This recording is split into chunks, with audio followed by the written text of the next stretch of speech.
berganti.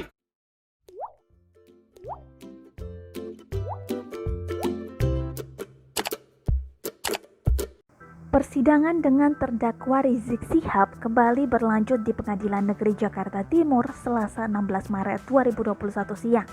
Dua persidangan yang dijalani sebelumnya dinyatakan ditunda oleh Majelis Hakim untuk perkara kerumunan di Petamburan, Jakarta Pusat dan Megamendung, Puncak.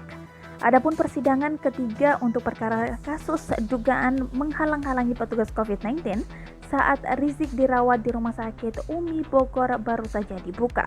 Pada persidangan ketiga kali ini sempat terjadi insiden kecil, seperti dua persidangan Rizik lainnya hari ini.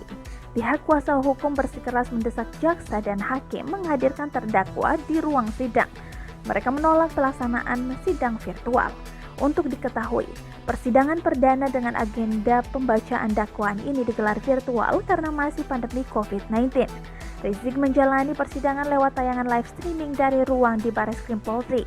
Pada saat kuasa hukum meminta agar Rizik dihadirkan langsung, insiden ini terjadi. Sejumlah kuasa hukum mendekat ke arah meja jaksa penuntut umum dan menunjuk ke arah JPU. Dilansir dari Kompas.com, suasana ruang sidang ricuh.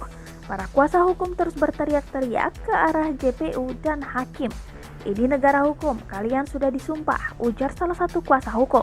Keluar, silakan sidang sama tembok, ujar salah satu kuasa hukum, Munarman. Para kuasa hukum pun memutuskan walkout dari persidangan. Para kuasa hukum sudah meminta terdakwa Rizik Syihab hadir dalam persidangan secara langsung. Saya ingin hadir langsung di ruang sidang, bukan di ruang Mabes Polri, ujar Rizik dalam video telekonferensi.